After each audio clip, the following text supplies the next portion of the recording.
folks, welcome back to Indaba Africa. This is Chris once again.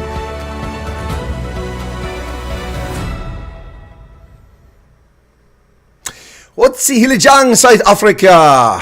Kialaboa, eh? How's it going, folks? How you doing out there? Welcome to the program. Herzlich willkommen bei uns hier auf Chris Wyatt Reports. Unsere Sendung heute kommt aus Pennsylvania. Yes, that's right, from Pennsylvania. And I'm kind of excited about my guest today, folks. Lots of Supreme Court decisions falling out of the sky left and right here in America. It's an exciting time if you believe in the rule of law, although the court did just overrule a Trump policy on illegal immigrants. But anyway, that's another story. But today, my guest is very exciting. I came across her on Big Daddy Liberty's program at Sile Ngobisi's program when I was asked to come on there kind of impromptu a few weeks ago, and she was in stitches at my rant, and so I'm like, well, if she likes my rants, I've got to try to get her to come on the program because that's going to be fun. So, ladies and gentlemen, no other than Nolu Maki. And Nolu, how are you doing today? Oops, your mic's off. Thank you. I'm great, Chris. Thank you so much for having me. And I must say, I enjoyed your rant that day. It was pretty funny, but all factual. Yeah, no, that's the thing. I mean, it may be a rant, but it's nothing but the truth. I mean, it needs to be revealed. I mean, a lot of people, Nolo, I know you're South African, and I don't know how much of a perception or grasp you have on an international view of South Africa, but I've been stationed all over Africa. I worked in 8 different embassies, stationed in those places, worked in over 40 countries in Africa, all over Europe, conflict, peacekeeping embassies, all sorts of things, worked with international businesses, NGOs. And in my experiences, most of the world outside of South Africa, except maybe its immediate neighbors, looks at South Africa through a prism of April 27th of 1994. And everything stopped. Yeah. Nothing happened after that. It's all wonderful. There aren't 68 murders a day. Gender-based violence is not an issue. There's electricity galore for everyone. There's no race hustling by the ruling party. It's just a land of milk and honey. Unfortunately, it's not. And I think people need to let people know that. And that's what I try to do. True. I think people still believe that Mandela is still alive, which he's not. He's not. He's not. He's not. And we only had that happy ever after when he was still alive after the whole beautiful 1994 thing. Otherwise, right now, things are different. All right. The ANC have shown us that true colors. You're telling me Mandela's dead. I'm calling fake news. Oh no, he's dead. Dead. All right. Well, hey, listen. Let's give people a chance to know a little bit about you, Nolu. Okay, first off, Nolu is not your complete given name. Can you tell us your complete given name? And then Maki. Before you answer, Maki, my first thought wouldn't be South African. Am I wrong on that? I'm usually good with surnames. It sounds like a name that might have come from a different part of the continent. Am I wrong or? I wouldn't know that, but all I know is that my ancestors, they are from South Africa, actually. Okay. So So as you know, my full name, it is Nolu Tando, of which, of course, that's a Xhosa name. My mother is from a Xhosa, origins, but my father, he's Tswana. So that which makes me, of course, Umtswana. So, but I then grew up in the Eastern Cape. I grew up in the Eastern Cape, so I would say my backgrounds are mostly in the Eastern Cape side. But that's a background about me, and I am just curious and about politics, about current affairs, because I understand that when you guys go and sleep, when the Lord calls you all, we will be left with this world, for that matter, not just South Africa. So I then realized that I need to know what is going on and be part of what is going on in our continent, even just all over the world, the geopolitics that we are going through right now.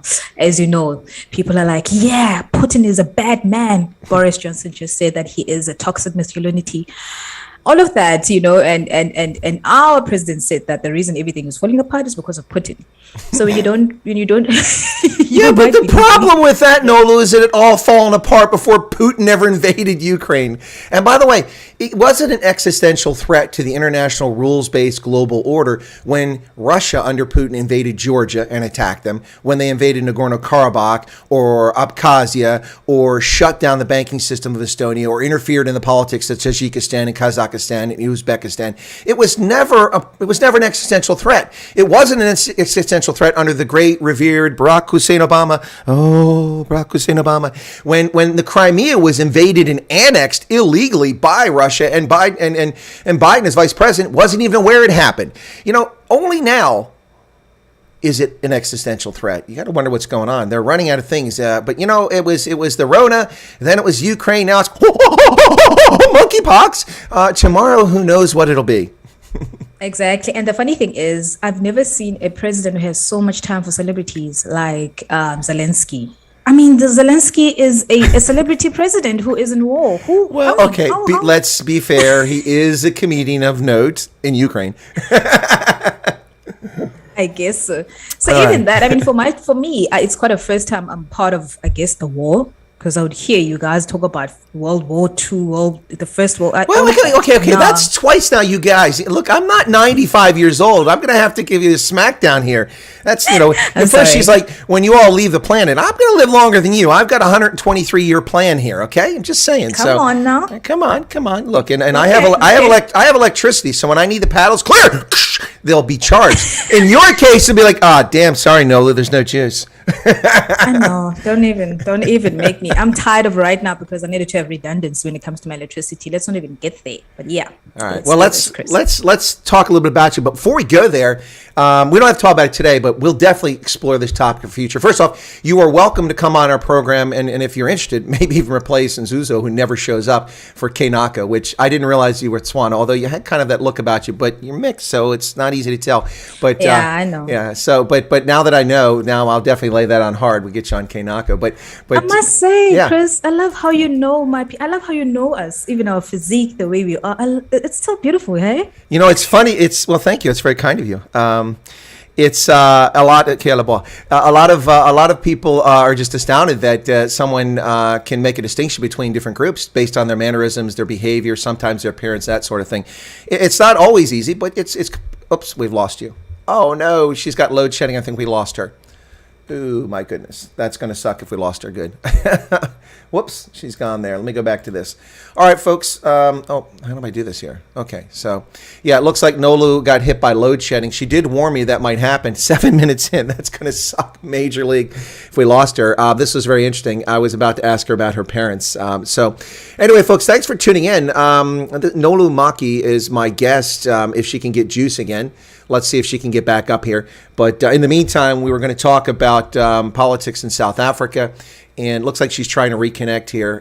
Folks, understand the technical difficulties when it comes to what's going on in South Africa. Eskom, with 52,000 megawatts of installed electrical generation capacity, can only deliver on average about 31,000 megawatts of that power at a given time. They've been hit especially hard lately because of an unlawful industrial action, or as we prefer to call them here in the States, strikes.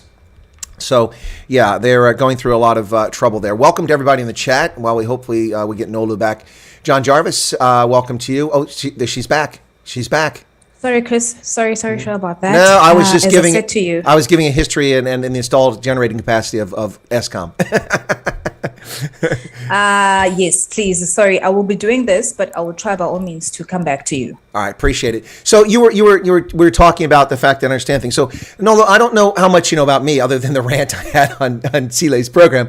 I don't know if you know much about me, but we have connected on Gettre and a few other places. I'm grateful for that. Thank you for that. But just so you know, with my program, there are 3 ethnic groups and 3 language groups that I like to promote, and some more than others. And I do it as often as possible, and that is Afrikaans, Tswana, or as I prefer to call it, Setswana, from the other side of the border there, from Botswana, and also the Basotho people. And people wonder why Basotho people? Well, because the Basotho and the Tswana are cousins.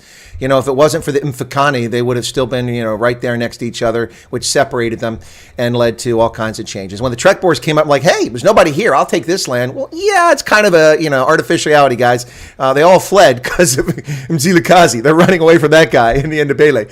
Anyway, so, but no, I'm very fond of Setswana and the Botswana people, and not that I'm a fan of the history of Botswana, but I know that a lot of people still look back and remember Botswana and Lucas Mangope, and I have some friends in Botswana who can still, because the only transmissions they got in Botswana at the time were from Botswana, and so they still knew the national anthem from Botswana. They could still sing it. They love that song. But anyway, so I those are 3 groups that I like to promote and get a lot of people's attention to. And so anyway, just so you know that.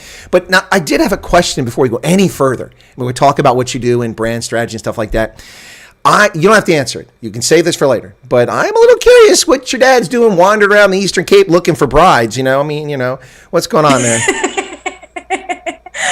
I think let me answer that for later on. Okay, we'll save that for later. Okay, just saying. What keep people's attention? We'll want them to come back. Okay, so Nolu, let's tell us a little bit about yourself, because I'm sure most of my audience is unaware of you. You got involved in interest in politics, but you're by profession. I think you work in branding strategy. Yes. Yes. I'm in marketing, if I could call it that. It's the umbrella, of course. And then within marketing, there are so many other branches in there. And I'm a brand strategist, of course. So I work mostly with small businesses, simply because I just love the impact that I do there. Independent right now, of course. So that's what I do.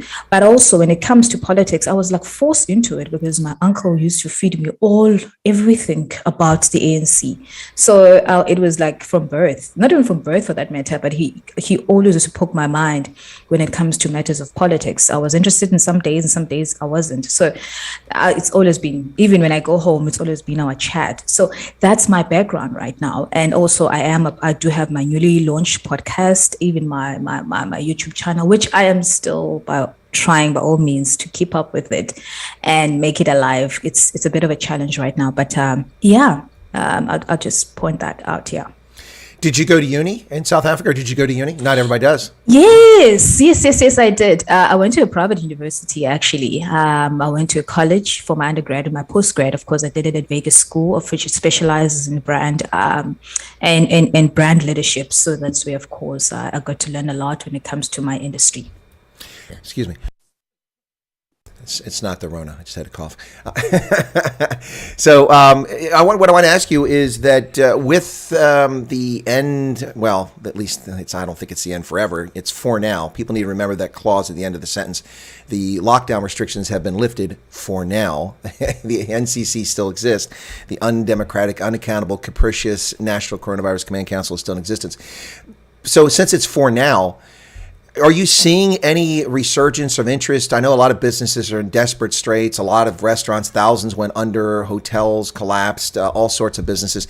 But are you seeing a resurgence of business interest because some people, if they have the resources, are probably clever and they want to, surge their brand right now and get their name out there because some of their competitors may just be gone? I think, to be honest, a lot of people, they were quite discouraged with what happened with the lockdowns. A lot of them. Of course, a lot of business were able to survive the lockdowns, but a lot of them, they were quite discouraged. So much that they're still scared to invest much when it comes to business. People want to play it safe. And besides, the inflation is killing everyone. The fact that you need not just to buy electricity, but you need to buy redundancy, your UPS and all of that. There's a lot that you need to do as a plan B in South Africa. So your money, it is just going to everything just to sustain your basic living conditions. So that as well. But also, I must say, there are a lot of new coming brands, businesses. There are others that have grown. They've opened up new stores around the country. So it's not, I would say it's a balance, I guess I'm more of an optimistic person for me. I have to, for my clients, even for what I do, I can never just be somebody who's negative.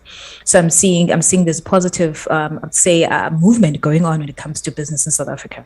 So yeah, other than the fact that the reason we don't want to look at the other clause that says for now is because we don't care. I know it's ignorancy. No. It's going to be doing this mask for long. We don't care. Well, it's going to be like what happened in townships after the police murdered Collins Kosi and 11 other black South Africans in the early stage of lockdown. They retreated from the townships. You couldn't find them in Alexandria. You couldn't find them in the Cape Flats for the most part. And there was no enforcement of the lockdown. Of course, South Africa became the world's leading exporter of variants as a consequence. Exactly. And I think most part of our townships, they had long moved on from the whole thing of mask mandates. People were living their lives. It was only in the burbs where you had to go to Woolworths just to go and do groceries, and they would force you to wear it.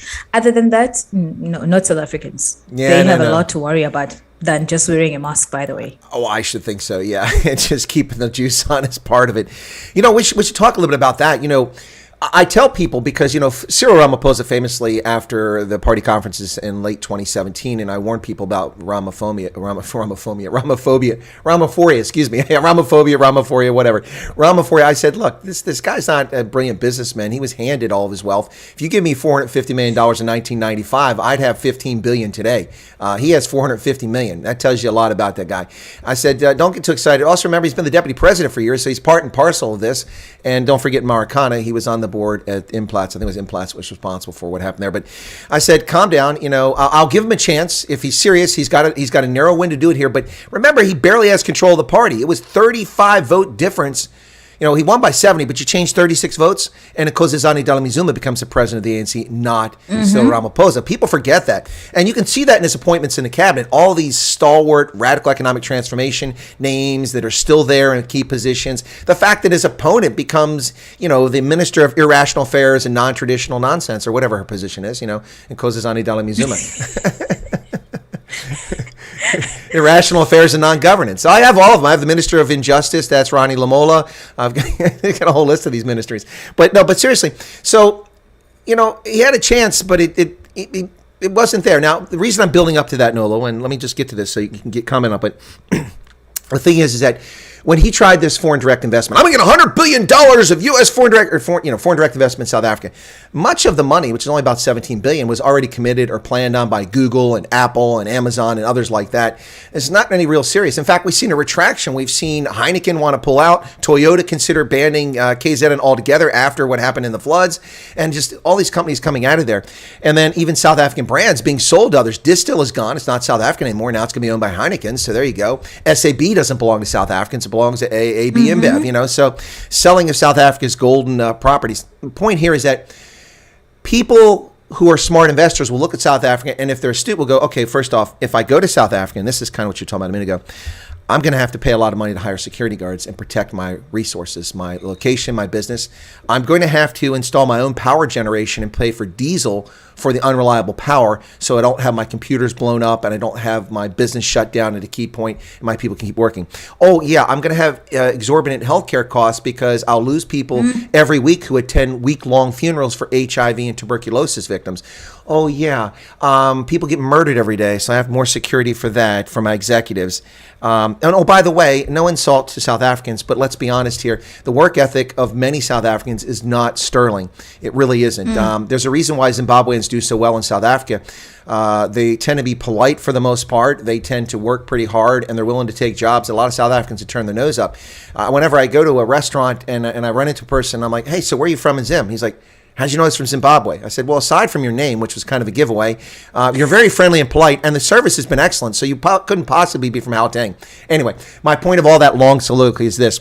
Doing business in South Africa is very costly, and that's a challenge. Do you think that that is going to have an impact for companies, both domestically getting foreign investment and for growing the economy? What are your thoughts on that?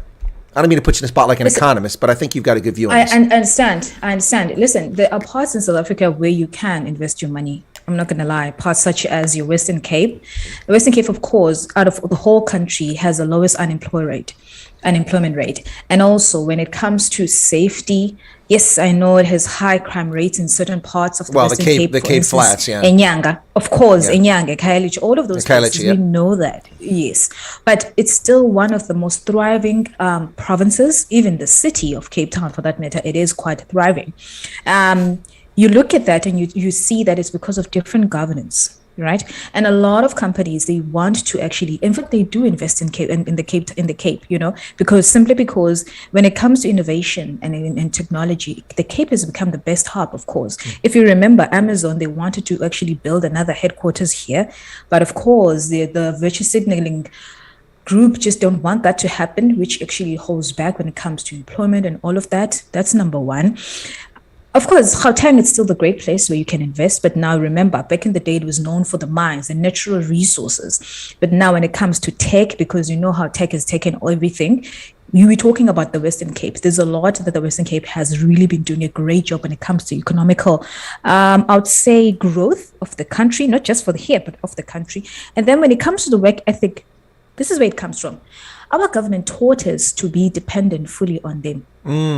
That is why you find our people, they don't have that spirit of self-sufficiency. Entrepreneurialism. Yes, and so much that when the Zimbabweans came, because they came out of desperation as well, because I do believe that they have the great work ethic, but for me, I also want to hold them accountable. The fact that how come they couldn't do that in their own country, to be that best, it's kind of so broken. that they can compete with us as well. Do you get what I'm saying? No, I get what you're saying, but yeah, they're definitely coming from a broken place. Though, I'm not pro Zimbabweans. I was just trying to make a point, and your point is very, very clear, and I like the way you present that. You have generations of South Africans who've been inculcated on depending on the state. And sorry to interrupt, but let me just share this story and it'll go right into what you're saying and you can go right back to it. I recently saw a 76-year-old grandmother who finally, after applying for an RDP house in 1994, was about to take possession of it. And the residents were angry and they chased her away as she was going. An NGO was buying furniture to put in it for her. She went to take possession. They refused to let her take possession. She left in tears, 76 years old. First off, shame on people for that. Second, shame on the ANC for making people dependent. And then not to criticize Granny, Oma, but shame on you. You waited 28 years for the ANC to give you a house? What's wrong with that picture? Don't you have family? You're 76 now, but 30 years ago, you were in your 40s. I realize, why do people have to depend on the state, others to do for them? And that's where we're at. I think that story is very poignant. Sorry, Nolu, go ahead. Remember, Chris, without that, the ANC won't be even existing. When there aren't any people to exploit, the ANC will not even be in existence right now. Remember what they promised our people after 1994, that everything will be given to you.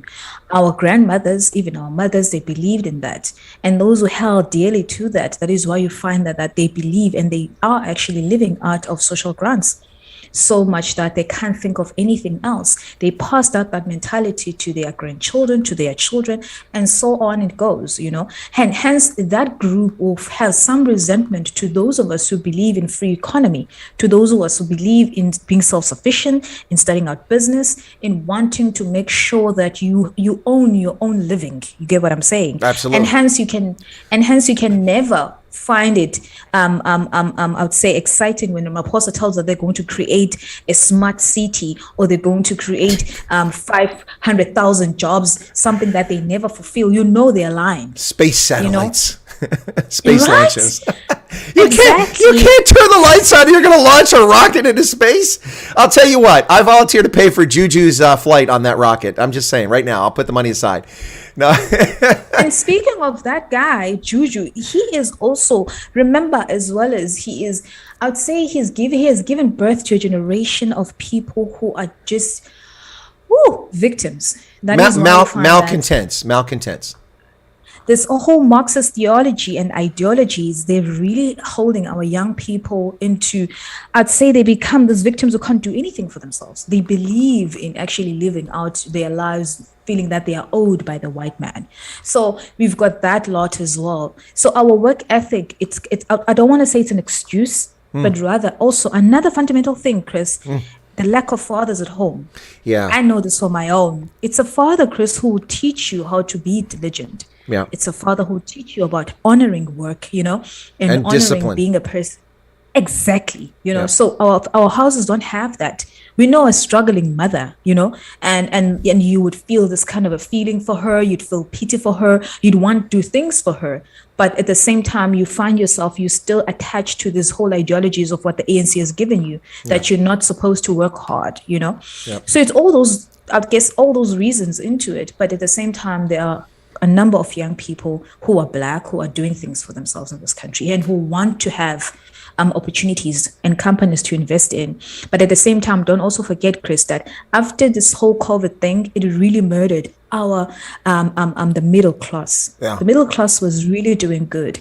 But right now, if everything you have to pay double of what you're paying, you will just fall out of it. Yeah. So that's the reality. And remember, the ANC doesn't like the middle class, because the middle class will not stay in the ECAS. They will stay somewhere where it's not even governed by the ANC, for that matter. They will pay for their rates. They will pay for everything that they need. So therefore, they will not vote for the ANC, because they know that I know someone who takes care of my bin when they come and clean it up. I know the guy who cleans my streets. So the government who's doing that, I will be the one that vote for that guy. Do you get what I'm saying? Oh, so absolutely. There's like this love and hate. Well, and the other piece of this too, you talk, and I want to get back to the fatherless thing, and then I got a couple things checking here because there's a lot to get in here. But another thing that really plays a role there is that the middle class in South Africa won't vote for the ANC because, by and large, people who are in the middle class, by definition, have motivation or desire to do something, and they can see that if they apply themselves, they can achieve and accomplish and acquire. And so they're not dependent on the state. They're not waiting for their SASA grant. They're not waiting for an RDP house. They're not waiting for the government to do something for them. They want to achieve. They want to put their kids into nice schools. They want their children to have a better life. They do. It's the story of the middle class everywhere. And it used to be the lifeblood of this country was the middle class. And that's under assault here as well. Not just from inflation, but by leftist progressive policies, much of which are getting rolled back this past week by the Supreme Court, but another story there. But let's go back to fatherless families. Now, listen, you're gonna be shocked here, but actually, when it comes to fatherless families, South Africans are a little better off than we are. So in America, 78% of black children are born to single parents. 78%. 78%. It's just 2/3 in South Africa of all children. I don't even know the figure for black is, but 78%. 45% of Hispanic children are born illegitimately. 25% of white, whatever that is. I'm colored, by the way. I don't know if you know that. I'm pink. So just so you know, I'm pink. So I'm colored. I can see that. Yeah. Don't worry. Okay. So yeah. So just so you know that. Anyway, but 25% of so-called white kids, or which is a whole amalgamation of different ethnic groups, are born illegitimately. And shockingly, 30 years ago, about 1 or 2% of Asian children were born illegitimately. Now it's 9%. And that's a consequence of a vast flooding of our country of people from the Pacific Islands, where cultural norms and sexual mores were very different than the traditional Japanese, Korean, Filipino, and Chinese who came to this country, and were very conservative. And you would be disowned if you had a child out of wedlock, and you would be shunned, that sort of thing. Those norms are falling by the wayside. So it's a problem all over, a really serious problem. Let me get to the chat here real quick, and then if you want to comment on that, we can come back to it. First off, there was a message here from Patrick. He said, Miss Maki. Yeah, well, he says Ms. Maki. That's feminism, I guess, there instead of Miss, but Ms. Maki. You just got one more subscriber. So see that? Look, I don't know that I can deliver a lot of subscribers, but there's one for you there. So okay, cool beans. Thank you so much. And Matthew Dixon said, "Stop picking on Haltangers." Oh, come on, man, it's just too easy. Come on, yesterday somebody mentioned my name in Benoni. No, I'm just kidding. It's an inside joke. It's an inside joke. Anyway, there's a group called Goals Cape Town, and they're a comedy skit actor group. And I don't know if you saw this. They did this little skit about the Omicron variant. And they show up. Oh, you've got to see it. I'll have to send you the link. You will laugh. They show up in a bar, and this woman's there. She's Omicron, and Delta's sitting there. He's like, "Oh, you're like so yesterday." And anyway, just what? Well, because Delta is, I'm the paparazzi, the press. They're all over me. Anyway, so she says, because he's trying to compete with that. He says, "Well, just yesterday, somebody mentioned my name in Benoni." Yeah, I know. But I want to come back to this fatherless thing. Yeah. The one thing that I admire about America is the level of influence it has especially on the third world countries, such as my country. You guys are amazing when it comes to marketing. That is why even when I was studying, right, we were studying brands from the US and all of that. And the reason I'm going there is because when the Black women were really hacked up on this whole thing of feminism, it just came so hard on us as South African women. Mm-hmm. And it's funny, though, that we always behave in a similar way. If the other side of us is behaving a certain way, rest assured we will also have, we also behave the same way. And I think this whole thing of fatherlessness, it also comes from the whole thing of feminism movement that came into it. And as well as that our government, they came through and wanted to be the father when it comes to children. I don't know if you know Mama Mampela Rampela. I read her book. Yes. And when I was reading her book, and I was just quite shocked that back in even the time when she was still in varsity, she understood that my parents had to pay for my education. Mm-hmm. She comes from a house where there's a mom and dad. It was a norm back there because our societies, especially the Black societies, we were quite conservative at that time. Yeah. But then the ANC came into power and said, you know what, I'll take care of your child. And funny enough, Chris, I know you know this, when they came into power, the social grant for children, they reduced it.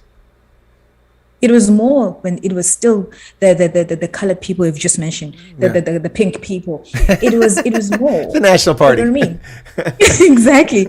It was more. But when they came into power, they reduced it, and then but they had a good tongue to tell people that you do not need to take responsibility of your own child. You know, if a man impregnates you as a woman, back then it was a no-brainer. You actually marry that woman. I know not all families, but they knew the fact that you impregnated a woman, you need to marry that woman.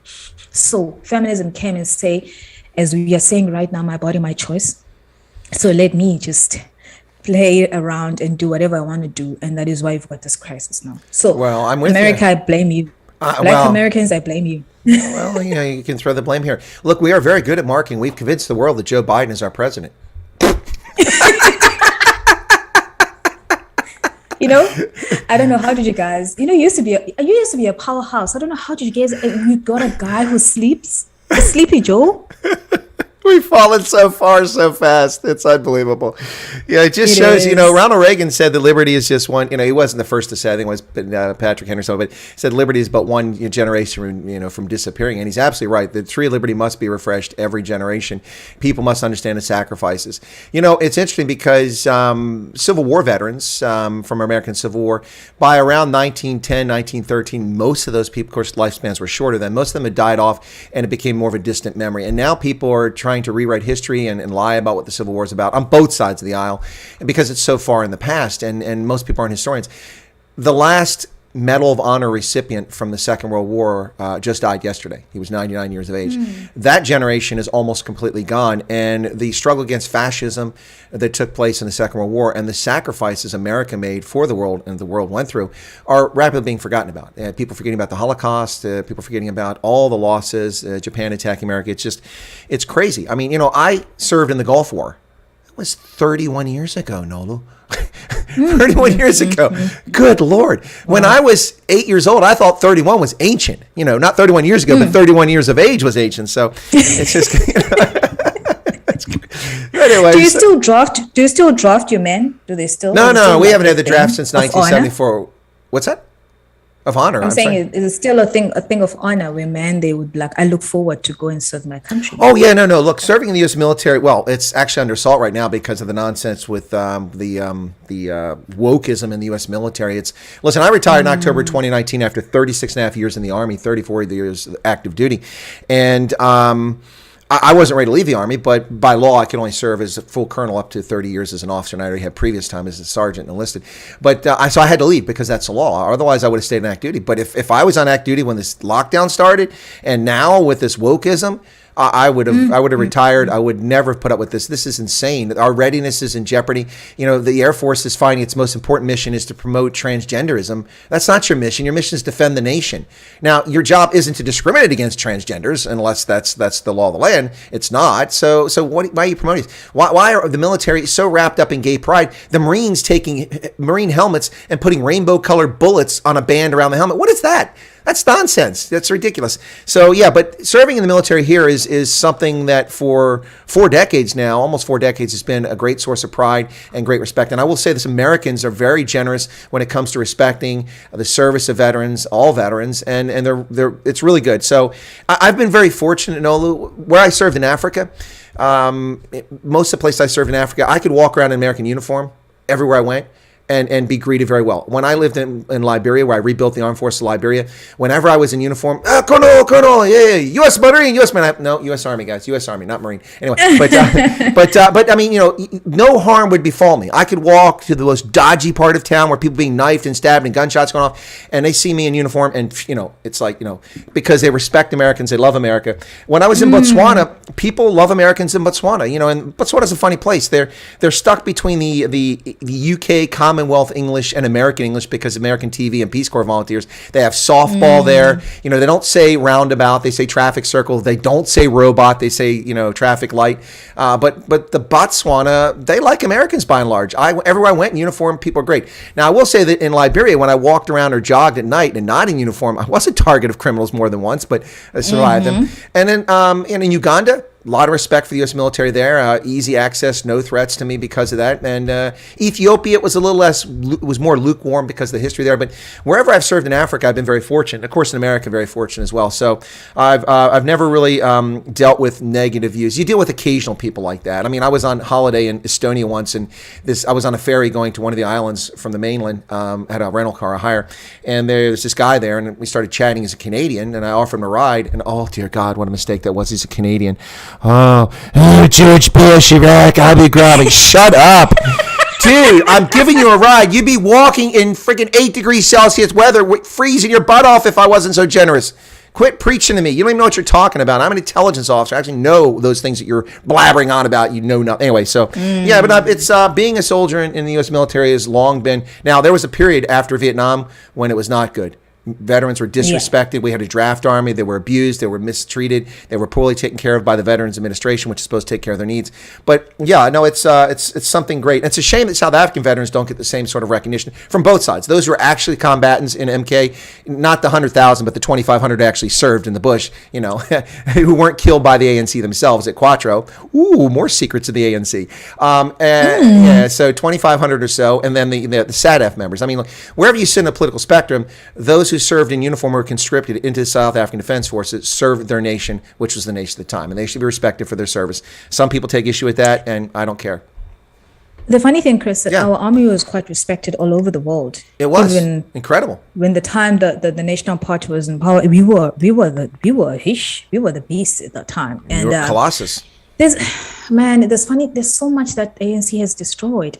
The honor. You know, when it comes to even the respect for our army, we just find them as people who are just lost. We don't know what they do. We don't know what. Well, I know what they do. They eat a lot of KFC three-piece Streetwise meals. Exactly. You find them a chicken licking, gorging. I have never seen so many beached hippos or beached whales as I've seen in the general officer ranks of the SANDF. It's ridiculous. So, oh my goodness, there's nothing that they've held with pride and made us also to feel proud. That is why we rave about our rugby players because, hey, they are shining the torch so high for us. And I love them. Exactly. Yeah. So for us, it's very different. That's why we don't have any reservation in terms of when it comes to respect for them. Well, let me ask you this question. Okay, so we're going to do this a lot and interrupt it. Look, you can ask me questions too, Nolu, okay? That's if you want, okay? So, but let me ask this question. So this is coming up. You know, I mentioned earlier that I really endorse and try to support. I mean, all languages I find interesting. But when I was on my channel and the black racist nationalists in South Africa started targeting me because the flying monkeys from Bianca van Wyck's crowd came after me. Came for you as well? They came for me, yes, because I appeared on Ronaldo's program, Roman's program. They came after me, and they did false reports on my videos, claiming things they weren't. I had to refute them. I wasted hours. But when they came after me, one of the responses was one of the guys goes on there and he goes, "This guy, he's a KKK sympathizer, a white monopoly capitalist, a racist, yada." And he says, yeah, he claims to speak African languages, and all he knows is Sawubona, and he misspelled Sawubona. And it wasn't a typo. It wasn't a typo because the letter isn't the letter next to it on the keyboard. He misspelled it. So I respond and I said, I never claimed to speak Zulu. Sawubona is the name of the in-flight magazine for the failed South African Airways. So I learned the word by traveling in South African Airways before it went belly up. And it's the only Zulu word I know. Zulus have tried to teach me thank you, but I always forget it. I never claimed to. I do speak African languages, you know, to varying degrees of proficiency, 3 of them. I was fluent in one of them before, and I've done okay in the others. But I never claimed to speak Zulu. So, yeah, but they came after me. And, but, you know, that's the cross you bear. I mean, when you look at a person and make a judgment on them based on their appearance, you're a bigot at a minimum, probably a racist if you make a decision for or against them. Yep, and that's what they were doing. You know, I wrote a presidential data brief when I worked at the Defense Intelligence Agency that went to President Bush that resulted in him taking action that kept 640,000 Africans in Southern Africa, black Africans, from starving to death during a potential famine back in 2006? I think it was 2005. 640,000 people. So here's the thing. For that guy, if I'm a member of the racist club, I'm going to get booted out when they find out that I kept 640,000 black people alive so they could have kids and reproduce and become more. Bill Gates wouldn't like that. Oh, no. That would really interfere with his big grand plan of stuff. But where I want to go with this, sorry. Okay, let's get back to it. So this one I want to ask your opinion. I'll throw out my thoughts on it really quickly here, and then we'll come back to it. The ANC, of course, in their never-ending quest to commit what I consider cultural genocide against Afrikaans, the language and the Afrikaner culture, but especially the Afrikaans language, they now want to rename the Taal Monument in Paarl. It's the only language in the world that has a monument to it, and it shows 7 spires, which show the 7 main contributing elements from the Korean, San, and Dutch, French, and of course Indonesian languages that all came together to coalesce to make the world's newest language, Afrikaans. They want to rename it. They said that it's not inclusive. I'm kind of gobsmacked. I think their ignorance is off the chart, or more likely, they're just dishonest. What do you think about the Taal Monument renaming?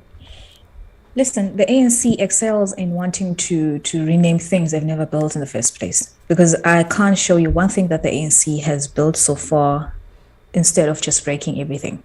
This, I'm not even being harsh, I'm telling you the truth. And the ANC, they try by all means to make us believe that people who are against our progress, it is still the Afrikaners. By far, the Afrikaners, I stay in Paarl. There's nowhere I've been where I was discriminated against. And I stay in the white side of Paarl. And I love it here. Nobody has time to really bother. Wait. You live in Paarl? Yes. I didn't know that. There's no setup here, folks. I didn't know that. I thought you lived in Gauteng. Wow. Okay. No. I'm in Paarl. I have never lived in Joburg. Okay. Yeah, I've always. Okay, first, Gauteng is more than just Joburg. Look, okay. Don't be dissing Pretoria. It's my favorite town. And the funny thing, Chris, is that when you are from the side and you're black, they'll hate you that side because they know that you are. Yeah, you know what I mean. Exactly. So where I was going is that for me, I just think that there's no need for that. They tried to do that, to try to discontinue the language, the medium of when it comes to education in UNISA, Africa. They wanted to do that, and AfriForum fought, and other civil societies. They won. And they won. So even with this in this one, they will win, actual fact, And now that you've reminded me with it, because I haven't really paid attention when it comes to it, I will go to the monument for that matter and go actually have a good time, because that is our history, and it's meant to really tell so many stories. Remember, another thing, we get jealous of someone who has upheld their history, as well as who have actually kept it so well. Even when it comes to infrastructure, when it comes to historical spaces, honestly, white people tend to do that better than we do. It's just the truth. I know some who might hate it when I admit that. Yes, some they do it, but they have shown that they do it better. They're the ones also good when it comes to writing. We are storytellers. We tell our generation. I will tell my children. But now we know, because I'm educated, that I can write a book and they will read it. Do you know what I'm saying here? Yeah. So for me, I do not agree with that. I find it to be a waste of time, because the ANC they see that they have minimal time left and nobody cares. Not nobody, but they I'd say their fallacy, nobody buys it anymore, especially the young generation. The EFF might try to make us believe in the whole thing that the white person hates you. They might try to do that, but you can't convince my niece right now, Chris. The only language that she's fluent in, it's Afrikaans, and she is black. Well, in fact, she loves it. Yeah. She plays with Afrikaner kids. She knows the culture. She loves everything about it. And if you're going to tell her that she needs to hate them, it will be very difficult. Well, let's just be honest about Afrikaans. So 2.8 million white South Africans, first language. 6 to 8 million colored South Africans, first language. 900,000 black South Africans, Afrikaans is their first language. People don't know that or forget that. And over 200,000 Indians, it's their first language.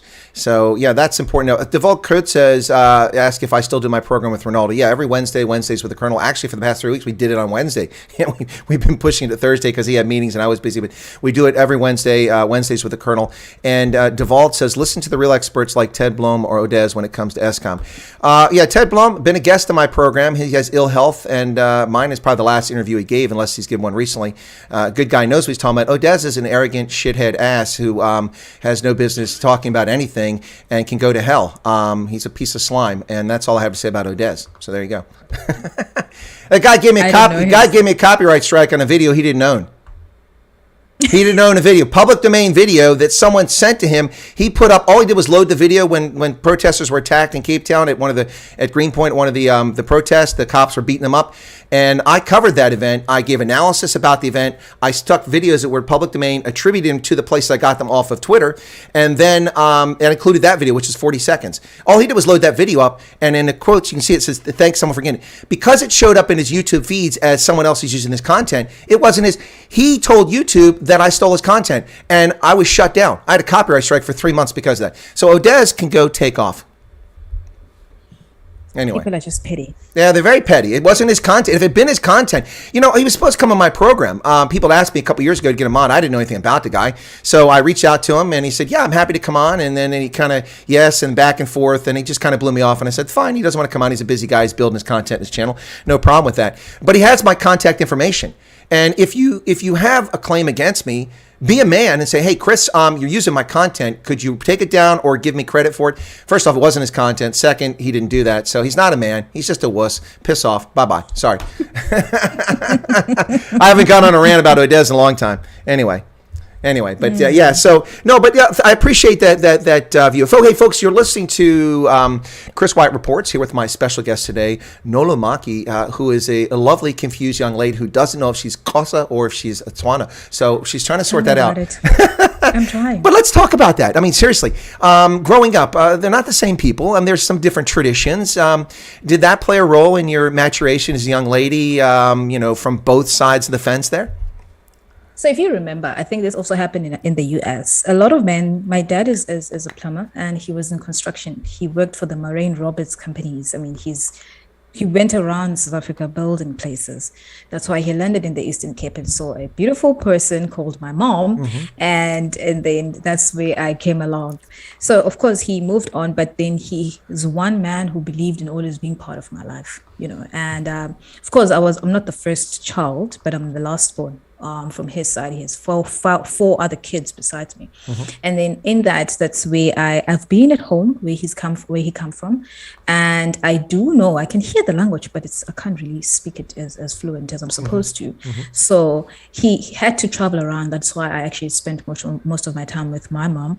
They never got married, funny enough, but then I don't remember a time when my dad was never part of my life. Yeah. So much that when the reason I am in Western Cape, it's because of him, because he then spent a lot of time here. I came to stay with him here.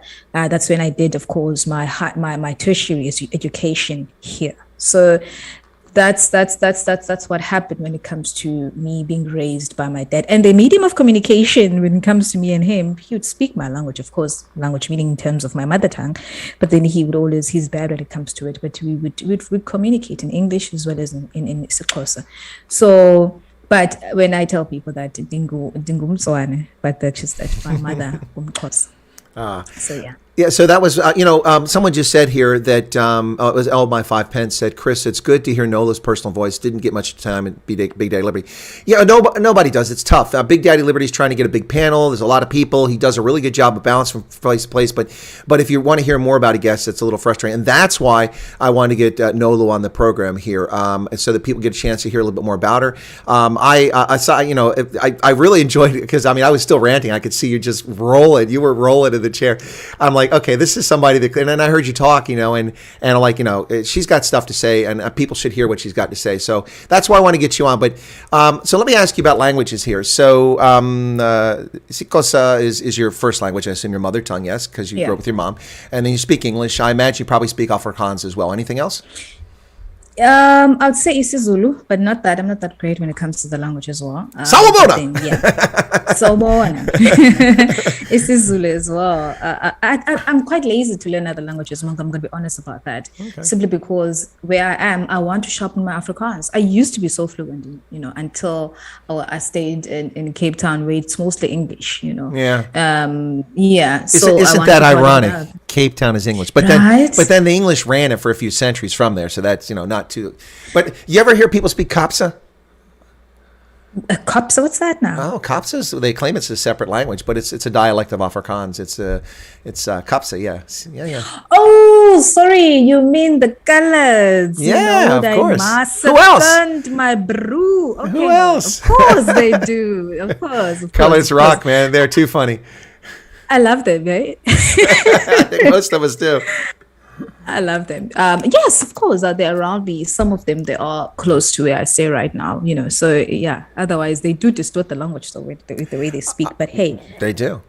They do. They do. The DA. It's like Americans when it comes to English, though. No. This is the proper English. None of that nonsense. The Queen will never love it. The Queen can, look, she's had a long ride. She can just deal with it.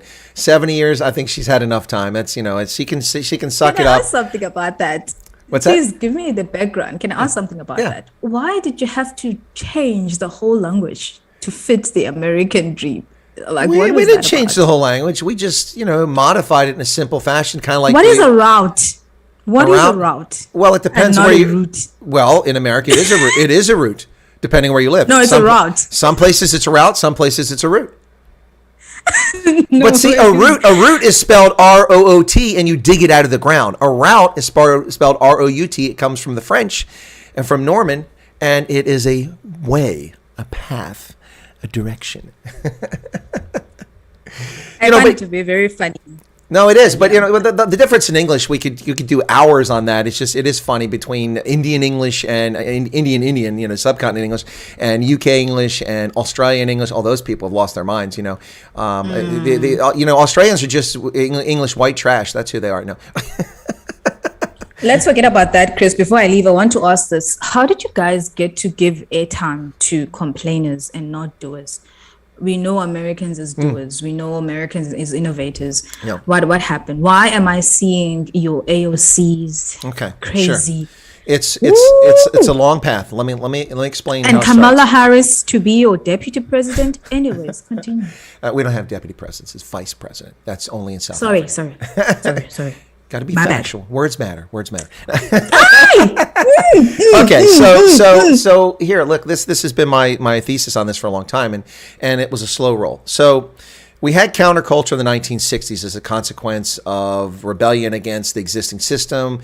When the U.S. government, which people had implicitly trusted for decades, especially after winning the First World War, getting out of the Depression, winning the Second World War, they trusted the government by and large, and then they found out their government misled them over Vietnam after Tet. When the Tet Offensive happened in 1968, that's the date that I say that a lot of this started. Not the Civil Rights Movement, because the Civil Rights Movement had been going on for decades, and it had reached different crescendos. And in fact, under a Republican administration in the 1950s, we should have had the Civil Rights Act, but the Democrats in the South defeated the 1955 Civil Rights Act to ensure that the 13th, 14th, and 15th Amendments were applied the way they're supposed to. Anyway, we got one in 64, and we got the voting rights in 65. That's not the start of the change that changes countries. Those are good things. Those were good to ensure that people had their rights. The bad stuff started in Tet, when U.S. forces and the Vietnamese government was attacked in every village, in every town, all across the country at the same time on TV. And the CBS News is the American embassy while the Viet Cong are attacking it and CIA agents are shooting at people trying to stop. The Americans stopped trusting the government. And that was the end of Lyndon Baines Johnson's career. He couldn't run for re-election. He ended his presidency. And that's when it all started. Then we had Watergate under Nixon, which made it even worse. Then Carter comes. We had stagflation. And what started happening is the media started going from the fourth estate that was there to inform the public and to investigate the government to make sure that it wasn't malfeasant, turned into a political actor of great proportion. And since the 1970s, the media has progressively become more progressive. And they do so because it makes money for them. And most of these people who are journalists in these organizations come from the same schools, a little coterie of mostly white people in liberal Ivy League schools and places like that. And they wind up with groupthink and think the same way. What I hate about this country and the world is the nonsense. When I hear diversity, I just want to smack somebody. I just want to smack them. Because diversity is not diversity. This is their diversity. Sounds like BEE. Yeah, well, you got a white, you got a black, you got a gay. That's not diversity. That's window dressing. Diversity is differences of view and experience and opinion. That's true diversity. I can take every general in the U.S. Army, and there's no diversity. Yes, there are white generals and black generals and female generals, but they're all the same. They all were platoon leaders. They were all XOs and companies, company commanders, S3s and XOs and battalions, brigade. They followed the same path to get to that point. I'm an exception, and I'm not boasting, but the fact that I'm a full colonel is honestly a miracle. I was never a platoon leader. I was never an XO. I was never a company commander. I was never a battalion commander. But I'm not boasting, but I was talented and I was successful and I got the job done. And fortunately, not everyone is, but fortunately, I was rewarded with promotion over time and I made full colonel. But that's a very this is the path. And I was like this, who wants Africa? Who wants to change out? I'm over here doing this. And I still made it to full colonel. The point here is that true diversity is diversity of experience, diversity of thought. It's like in the Army, I get so sick of seeing, so the equal opportunity NCO is a black guy. Why? Why isn't it a white guy or an Asian guy? Why has it got to be a black guy? Because people default, the only people that are carrying or concerned or affected by equal opportunity are black folks. No, we're all affected by it. If someone doesn't choose a qualified black officer for a job and he's the best for it, we all suffer. If someone picks someone because of their gender, we suffer. You pick the best talented people. And if there's unfairness in the system, you go back and you fix the baseline. South Africans, I told them in 1994, when people asked me, what's the future? I said, South Africans have to be very patient because it's going to take a while to affect the change that a lot of people want to see come. People can vote. Great. That's fantastic. They can go vote. They did that. Now what has to happen is that people have to get proper educations. Because let's be honest, the private schools in South Africa during the apartheid era were world class, better than places like Eton in the UK, elite places where people send their kids, but almost entirely for white kids and only certain white kids. The public schools, especially those that catered to black South Africans, were substandard for the most part, and most black South Africans didn't get a decent education, but some did. Zweli Mkhize went to school, went to university, got a medical degree, was a practicing doctor under apartheid in South Africa. So obviously not everyone couldn't do it, but the majority couldn't. So what had to happen is that we had to take education and invest in real education, not the kind of education you see in KZN where school teachers sleep with prepubescent and pubescent girls to give them grades and give them HIV and pregnancy and destroy their innocence, which is the norm in KZN. And people can't tell me it's not because I know better. I've been there. I know the deal. So that's not education. That's preying on children by pedophiles. And instead of chasing qualified teachers out because their skin has their own pigmentation, you keep them and you develop new teachers. And that's not what happened. It is beyond shocking, embarrassing that children die in sewage in pit latrines in the Eastern Cape because the ANC hasn't built a school there in 28 years. They've had billions, trillions of dollars have come their way since 1994, and it's gone in the pockets of the arms deal. It's gone into Conla. It's gone into Travelgate, Oilgate, PPE scandal. The list is endless of this racketeering organization. That is beyond unacceptable. So that was number one, fix education. Number two, you have to fix policing. If we're honest about policing in South Africa, during apartheid, a lot of white South Africans, people don't believe them. They claim they never had any idea what was going on in South Africa. It's true. A lot of white South Africans were completely shielded. They didn't go to townships. It wasn't a place you went. They didn't see crime. They didn't see a lot of black folks unless they were domestic workers or they happened to work with them. So now that's not excusing the ignorance. It's just stating a fact. So they were shielded and protected by the police. And the police also, in the security services, oppressed the majority. You mentioned Mapele. I think we're talking about Steve Biko's partner, yes? Yes. Yes, her. Yes. Okay. So Steve Biko died in police detention. That's what police were capable of doing. I'm not saying all police did, but that was one thing, their function. So they could suppress the majority and they could protect the minority, and everyone else, good luck to you for the most part. You need community policing. Only now are we hearing the SAPs talk about community policing, but it's too late. It's going to take a decade to fix the disaster, even if you put all the resources in and put dedicated, competent people to fixing the police now. But even if you fix the police, the Department of Injustice can't prosecute crimes. Then, you commit a crime in South Africa, you're not going to get caught. If you do get caught, they're going to fumble handling the evidence. If they even charge you, then they're going to, if you ever get a case, you're going to not get convicted. That's the odds. That's why crime is so rampant, because there's no system to ensure to deter criminals. So education, patience, and that takes a couple generations. But we should be there now, though, Nolu. We should be there now. 30-year-olds today should be people who are capable of performing in a modern economy. And 30% passing rates to go into uni for the matric is not capable of going to the modern world. Education, fix it. Fix public policing so the cops walk beats. You see the cop, you know the cop. That's the police officer, and I can trust him. I can talk to him and tell him, and that deters crime, and they can respond. That's so education, police. And the third thing that South Africa need to do is, instead of shaking down Old Mutual and Anglo-American and all of these big corporations, these monopolies and oligarchies in South Africa, instead of shaking them down and going, okay, so we're going to give some of this to Tokyo Sexwale, some of this to Cyril Ramaphosa, some of this to this guy, some of this to this guy. They should have taken that. Now, I don't think they should have shaken them down, but if they're going to shake them down, they should have put it into a national sovereign wealth fund managed by an independent third party offshore, and that fund would gain in capital value over time, and it would get dividends paid out and things like that. And what you could even do with that money to turn South Africa from being a dependent society into an ownership society. And I said this in 1994. This is something I just thought of, and I've been saying ever since.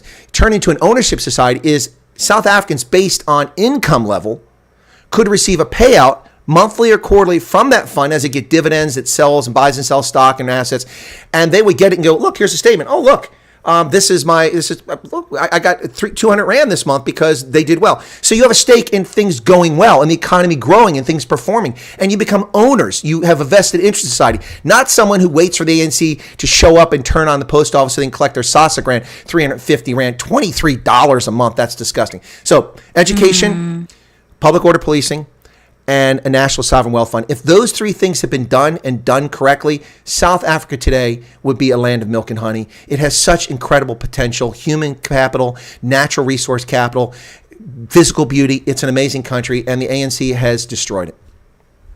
Funny thing, you just mentioned education. Yeah. Even the founders of the ANC, I think it's 5 guys, back in the 1901, if I'm not mistaken. Yes, even before him. Yeah, he was part of that 5 guys. Yeah. They were highly educated. Oh, very educated. Yes. And it shows you that time that truly education was respected. And people wanted to be educated. Along those lines, all of the technocrats who were actually running ANC when they came to power, when Mandela and O.R. Tambo and Sisulu were all in either exile or prison, people like Thabo Mbeki and all these, they were technocrats. They went to Oxford, they went to Yale, they got educations abroad, and they are the ones that came back, and they're highly educated, and they've begat 2 generations of woefully educated South Africans of all races. Indeed. I think for me, Chris, I don't think the ANC that got into power, maybe Mandela and maybe 2 or 3 out of them, they wanted to truly govern. They wanted to truly serve people. Yeah. They got there, and for me, I just think they got there because they wanted the money. Yes, I understand that everybody gets money when they're in power, but their main aim was just to be in power so that they can truly live large, not to necessarily serve the people. And that is just the sad reality that we see right now. Because if you're telling me that Ramaphosa has always been there next to whomever who was in charge at the time, in terms of even when it comes to the ANC, yet he's failing to lead, it tells me one thing, that he is a product of a person who's just a token, who's placed in places in terms of influence, but who doesn't have not even the qualification, who doesn't even know or the experience to run a company. So for me, I just think that is why it has become so clear to us, and he's an embarrassment, if I could add that, because everybody was raving about him, and he's not just the only one for that matter. The reason everything is falling apart because they do not know how to govern. That's just the truth, and they don't have the heart to serve the people. You know what I mean? They can tell us they don't care to govern. It's not about. No. It's a racketeering organization. I mean, listen, Nolu, it isn't a single day I don't open up News 24, Rapport, Daily Maverick, IOL, and not find an ANC corruption scandal. A new one. Yep. Every single day. Some days 5 of them. It's unbelievable. Now we just saw the guy in the Western Cape from the ANC who's been removed. Thankfully, the step aside rule actually worked for minor thieves, not for the big ones, because he's involved in a car theft ring. What the hell? He's a member of the provincial legislature, and he's involved in stealing cars. And these people sit in parliament. It's become a norm. It is the norm. You have no idea. And you know what they say when they try to cover up for their nonsense, when they speak publicly, they'll be like, yeah, but the white people ate money as well. They stole money as well. And those who know, they'll be like, but the country was functioning.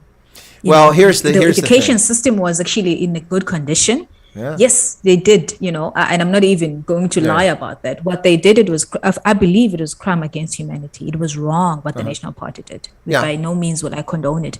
Yet at the same time, our government was supposed to do the opposite of what they did. Yeah. And what is that? To take care of the majority of citizens of this country, to make sure that the country, it is thriving even beyond what they did, to join forces. That's why Mandela said, let's reconcile, let's join forces, build together, because they knew something that they didn't know, and that was to govern the country. They didn't have the experience. Cadres don't have the experience. Only even now they show us daily. So we needed them so that we can build forward. That is why when I'm sitting next to a guy in my class who's white, we have the same vigor and dreams to build forward. So when they want to bring this division against each other or among each other, you know very well they want to keep us into this web of theirs that just eat and hate the other. No, absolutely. Listen, folks, let me just address the audience very quickly here. Thank you all for being here. Thank you. Really appreciate it. I know a lot of people are dealing with load shedding right now, and it really affects our audience size, but we're still a very decent crowd on a Thursday. And for most of the people in the audience who don't know Nolu, they just tuned in because into the program they found it interesting. And thank you for staying. We've had people staying a long time for this audience. But listen, I'm not begging for super chats. I'm not begging for membership, although it's on the decline of late. I think it's because the recession that's hitting people. But it doesn't take anything but a moment of your time to reach down there and hit that like button. That was easy. Come on, man. Don't make me beg like Sile. Come on, man. I'll talk about the spicy cough. Make it happen here. Anyway, no, but hit that like button. Let's do how many likes we can get. Probably most people here have already hit the like button. But seriously, so listen, I have a program with Rob Hutchison from DRSA. We're supposed to do it every week, but we get busy, so we don't always do it every week. It's called Answer the Question.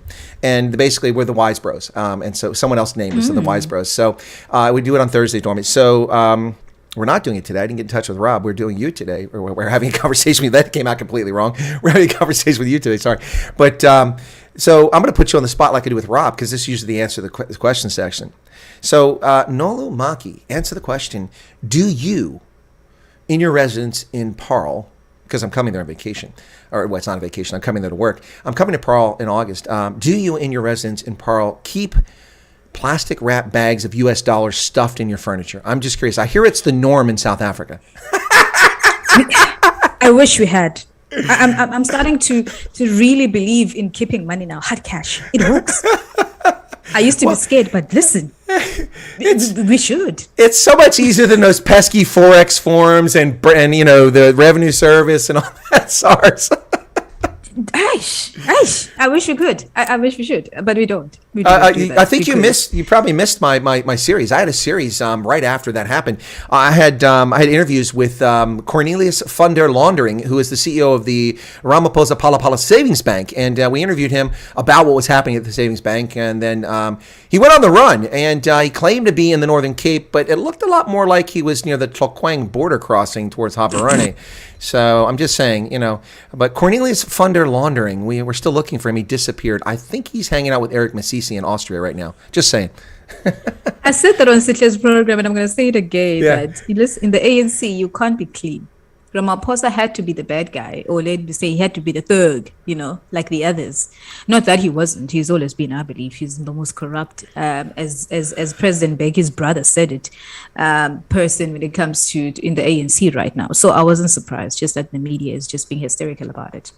Well, I have to tell you, when it comes to the OG, the original gangster in South Africa, I don't think you can top Beckett Cile and his effective policing of skinny white ladies on beaches, arresting them for breaking curfew. Yeah, I mean, he is the best. I mean, the guy, I don't know why they brought him back, because he hasn't done nothing. There's nothing that has improved under his leadership.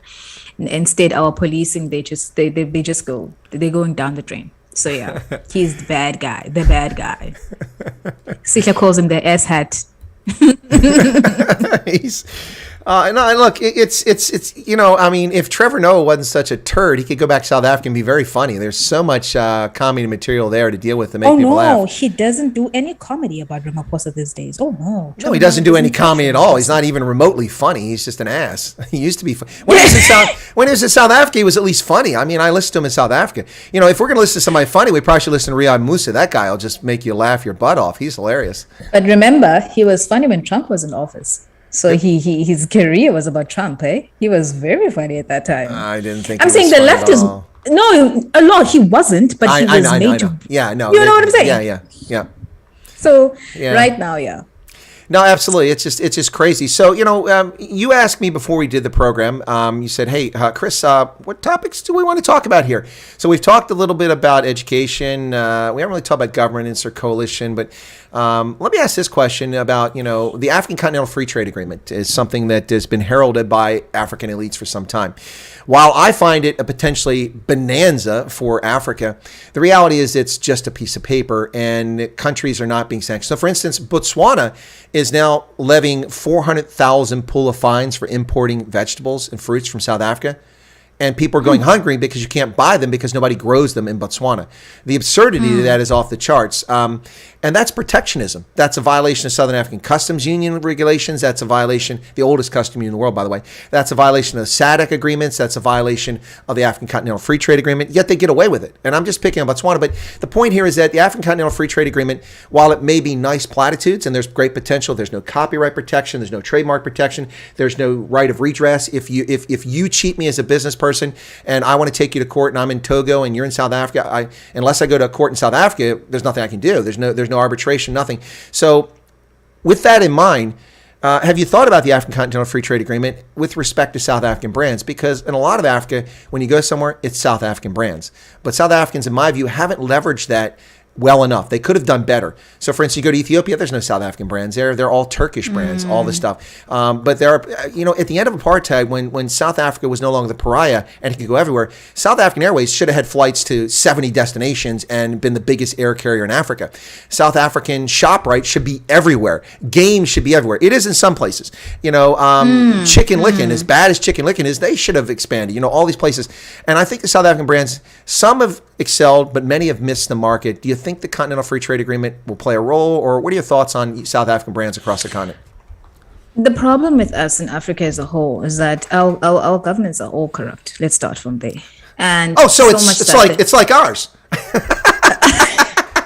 So much that they don't have conversations to build each other's countries. Instead, you find that the other wants to shine, or you find that there's some kind of a beef between the other. So for me, I just think that that's number one, because as you said, really, there's a lot that we could be, we could be excelling everywhere as a country. But at the same time, I think that there's so much bureaucracy when it comes to, in different countries and all of that. But I'd love for us to, Chris, it's expensive for me to take something to Uganda than it is for me to send it to the US. Oh, I know. And it's cheaper to ship a container from China to Cape Town or to Durban than it is to go from Mombasa to Durban by a factor of 500% and 1/5 the time. That's just crazy. It's crazy. So do you think that it can't be overruled? It can't be changed? It can. Just that when it comes to that, Chris, I just think that there's, like I said, it's a red tape that is intentionally there, and it can really do a lot if we can just to remove all of that. But at the same time, I understand our politics and so many things when it comes to Africa. I don't want to say it's exhausting, just that it's discouraging sometimes. That is why you find that a lot of brands, they want to branch in different countries. They want to go to the US. I laugh at people when they say that in US everything is falling apart. Do you know how highly, I don't want to say easy, how people become rich in that country? No, it is. It is. No, it is. Look, and for all the faults, all the warts, all the nonsense. Yeah. I serve clients in the US, through, of course, Upwork, So you find that US, they love when it comes to buy and sell. They believe in, if you've got the skill, if you've got the talent, if you've got the work ethic, come on, I want to buy from you. I want to work with you. But then when it comes to us in the continent, it's still different, Chris. And I think I'm saying, if I heard you correctly, I am for the free trade. We need that so that we can be able to grow as a continent. They when they go to to Davos, they have so many nice things they speak there. Who's the guy from Rwanda? Who's the president? Oh, Paul Kagame. He's been praised a lot. There's a lot I disagree about when it comes to him. I find him to be a dictator for some sort. He's a fascist dictator who should have left the stage 15 years ago. If he'd left 15 years ago, he'd have a great legacy, like Museveni.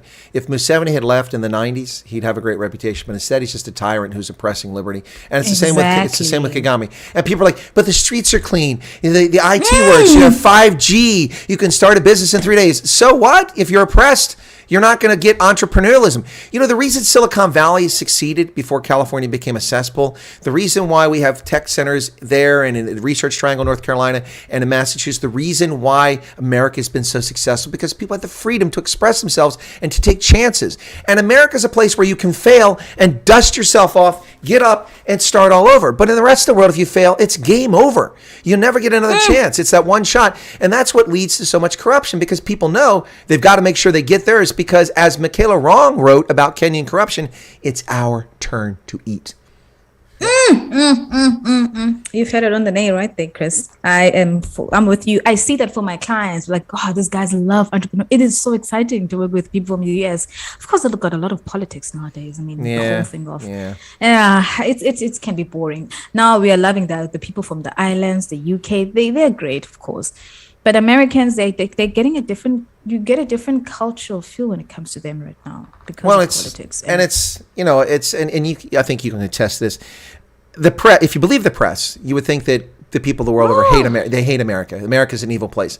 But everybody wants to come to America almost without fail. And if they don't, they're lying. I mean, I'm not boasting about America. We've got our warts, but people want to come here. And they just did not Afrobarometer, but one of the surveys just did a survey over the past few years of African youth. And African youth, over half African youth want to get the hell out of Africa from across the continent. Now, when Trump was maliciously attacked and misquoted because he was talking about Haiti, not Africa specifically, about crap hole countries, and they lost their mind over that. I remember seeing Nigerians who were here in America who did YouTube videos and TikTok like, so they say Trump's a racist because he says Africa's a crap hole country. You know what? He's right. It is a crap hole. Why do you think I live here and not in Abuja? I came here because it's a crap hole country. My kids weren't safe. The thieves, the government's stealing everything. Man, at least here people treat me well. I got a job. I got a house. My kids are growing up safe. Trump or Trump? Do you think he's standing a chance to come back? Yeah, I think he is, but it's still a long way from next year is when the campaign will really get started. But the thing with Trump is that they are really desperate to try. I mean, they had this testimony from someone yesterday, and there was a song by was it Journey? I think back in the late '70s, early '80s. Like I terrible singing, but just bear with me on this. It's like, heard it from a friend who heard it from a friend who heard it from another. You've been messing around. So she goes and testifies. I was told that the president grabbed the steering wheel. I was told. You know what that is? We call that hearsay, inadmissible in a trial or an investigation. I was a badge and credentialed federal law enforcement official as a counterintelligence agent. I investigate Americans who are committing espionage against our nation. I investigated terrorists. I hunted terrorists and all things. I could never take that and enter it as testimony. It would have no weight whatsoever. Yet the smoking gun, we've got the orange man bad. He was trying to grab the steering wheel. Never can we allow this to happen again. You know, it's like, Donald Trump's a racist. Really? Why is he hanging out with Jay-Z and, and LeBron and all these black, athletes and celebrities? And why did he build housing projects for low-income black folks in New York when he's a billionaire, didn't have to do it, and made almost no money off the project? Why is 3/4 of his workforce Hispanic, legal Hispanics, not illegal aliens? Why? Oh, he's a misogynist. Really? That guy seems to revere women. I mean, maybe a little too much, but but what has he done for the black community? Let's see, $500 million historically black college universities, something no president's ever done. Not that I'm in favor or against it, but just a statement of fact. The Millennium Compact, for inner cities to revitalize inner cities that are retail deserts. The list goes on and on. More people of color in high positions in this government than ever before, in cabinet positions, in high positions across. It's just, look, the guy, it's just, all this is lies. And all this stuff is lies. And people fall for it. Absolutely. I had a viewer who I like, and I'm not going to say who it is because I don't want to embarrass the person, but when I did a short about Roe versus Wade the other day, I got this message back commenting, so the Bill of Rights is gone. What do you mean the Bill of Rights is gone? Take a breath. What the court said is that the decision in 1973 was unconstitutional, essentially, and it's null and void. That decision remains with the individual states under this document, the U.S. Constitution. The 10th Amendment says all powers not specifically enumerated to the federal government. There's no mention of abortion or income tax or same-sex unions. Now, we have income tax, but that's because we got a constitutional amendment which made it possible. The people had a say in it. So I said, calm down. Take a breath. But people just, the emotional responses, and with social media, it's so easy to push that button. I was about to say that I found a lot of Americans, I mean, even here, no, why are they so emotional? And I think I've seen it, and it's very clear that when you vote with your emotions, well, your money will show quickly. Because right now people are paying more for gas, as you guys call it. We call it petrol. Yeah, so many things. The inflation is all high, you know. But the funny thing is that as long as the guy with the mean tweet is not there, we happy. So exactly. I think I just find that to be very silly. Back in the day, the reason why I love back in the day, it's because people wanted to vote to make sure that their family is going to be well taken care of by them, of course, and the laws will be in favor of their family, right? They'll be able to even still go out there and gather wealth for their family. It was about the family. I think this whole thing of us as this generation, because we live longer and we take a long time to have a family, that's why we tend to be headless chickens who can just be an experiment of any crazy woke movement. And then we realize it later when we've all grown up that, you know what, I was crazy when I believed AOC. I was crazy when I believed the whole thing of my body, my choice. Do you know what I'm saying? But the damage will be long done. When I remember some, they're even taking kids to this, what's this thing, the drag shows. All of that nonsense. Oh, God. You wonder to yourself, what is going on? No, I think America is telling us that Jesus is coming. You guys are crazy. Hey! I'm sorry. That was a very Tswana moment right there. The way you just said that. It was. No. It's so Tswana. Anyway, but no, it's no. You're right. You've just made a very insightful comment, which I think people need to hear. I'm going to repeat it. You made the point that we have the luxury of living longer than past generations. Our lifespans are longer, and we have the luxury. You didn't say this, but it was implied because of relative wealth, I'll say, relative wealth, because that's true for much of the world, even in China, 500 million people lived out of poverty. So with relative wealth, you have more disposable income, more time on your hands, less manual labor you have to do because of dishwashers, electricity, all this stuff that makes your life easier. Heck, now you don't even have to go to the grocery store. You just get on your phone and order it from Take-A-Lot, and here it comes, or from ShopRite or Checkers, and they deliver it. So you have more time in your hand. You can be a petulant, asinine child for longer in your life. And that's what's happening. Those are my words, but that's the thesis you were making there, is that people have the luxury to be a fool longer. Essentially, because it's only fools who, I don't know if you know those libs on Twitter, that you can change you can look ugly, and then, all of those things that the transgenders that are doing. But one day I know when your senses come back, because they do come back to all of us. To women, it's when they reach close to 40, and then the girl realized that I need kids. Oh, I need to get married. No, I was crazy about feminism. I need a man right now. It comes back. I don't know how long does it take to men. It tends to take a while when it comes to men. But in any case, all of that, Chris, senses will come back. Wait for it. They will. A lot of them, they will turn against this whole movement. Well, ladies, just a piece of advice. If you wait to decide it's time to have a man when they're reaching their 40s, they tend to start go balding and get a little pudgy around the waist, and that testosterone level drops a little bit. So you might want to reach out for those younger studs a little bit younger. Myself excluded from that conversation.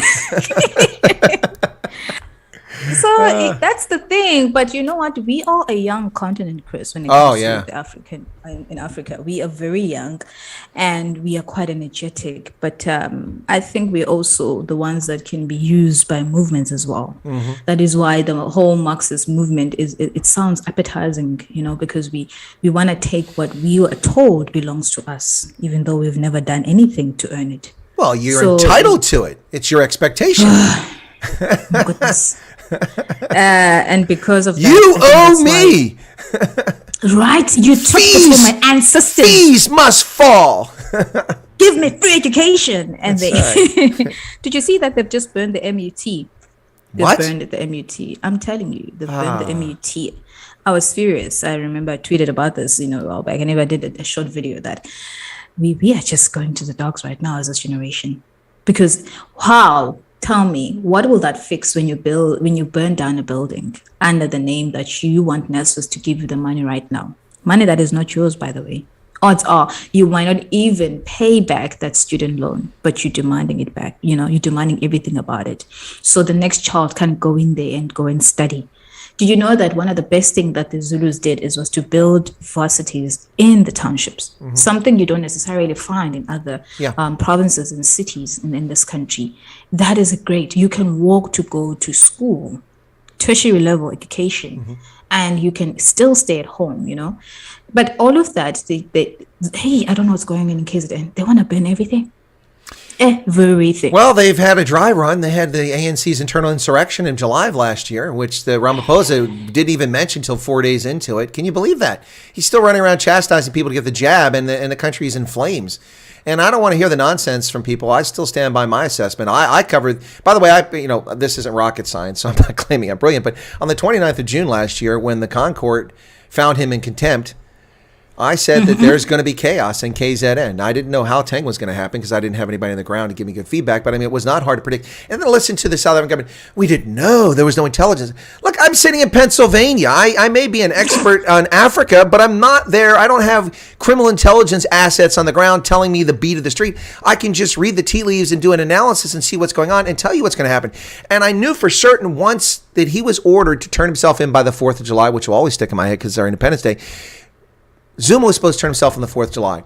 So he holds court at Nkana with gatherings banned because of the COVID restrictions and facial coverings required. And 7,000 people dance. He's up on the stage there with Carl Nyhorst. I know that's not his real name. They call him Carl Nyhorst now.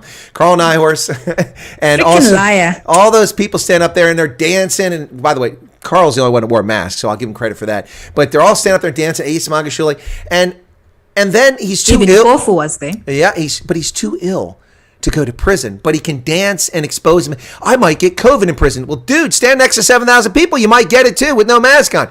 So when he held court there to thumb his finger at the government and make them look powerless, make the Ramaphosa portion of the government look powerless in bureaucracy. And it worked. And the press ate it up. And then he didn't turn himself in. Then they lied about what happened. So the cops had, after the 4th of July until the 8th of July, to arrest and apprehend and put him in prison. By the way, they gave him a Gucci prison escort, a new one. He was originally assigned to another one. So he had until the 8th to get there. He didn't get there on the 8th. So he drives out 11:23 in the evening, 23:23, on the night of the 8th, in an armored convoy, escorted, riding down to prison to turn himself in on the 9th. Contempt of court for Bekachile, contempt of court for police commissioner, contempt of court for Jacob Zuma. All three of them should have been in prison for that violation. And then the irony is that Carl Nyhorst shows up to protest the imprisonment, and the next day there's hundreds of people gathered around. He's the only one wearing a mask. The media's talking to him. And they bundle him off. They arrested him. Look, I don't like the guy, but I was kind of like, come on, quit picking on him, man. Nobody's listening to him. But the ANC, though, it's a party of remember, they're the one who came up with the whole thing of fighting the people's movement. That's why they also rallied people back in the day to burn down things. Well, so they learned ANC that do you know where they learned that? Sure, tell me. Vietnam. The ANC sent a delegation to Vietnam in 1979. And they were taught how to fight a people's war, which the North Vietnamese fought with the Viet Cong and with the North Vietnamese military forces. They fought the Long War from the 1940s all the way up until they became their own in the 70s, 73 when they overthrew the South, or 75 when they overthrew the South Vietnamese government. So they taught them all about the people's war and how to do it and how to enrage the people, how to turn them against each other to defeat the other enemy, in this case, the National Party. And so they helped start the people's war in KZN and the necklacing, the attacks between Inkatha Freedom Party and ANC, all of that. And people forget that. Why aren't those people in trial? They're still trying to hunt down other people. How about hunting down those people who were responsible for those horrific murders? I mean, what a cruel way to kill somebody by lighting a tire with petrol around someone's neck when they're tied up and burning them to death. It's just sick. The ANC should never be forgiven for that. What I hate about this party is that they're liars. They claim the mantle of liberation. First off, if you listen to the ANC, black consciousness was their idea. If you listen to the ANC, they're responsible for the entire liberation. They liberate South Africans. When the truth of the matter is that the ANC, after the Rivonia trial, was dead in the water. They were a non-factor in South Africa from 1963 until 1985. They were a non-factor. They weren't responsible for Soweto in 1976. Don't let them tell you that. That's a lie. Students are responsible for that, and the Pan-African Congress and others.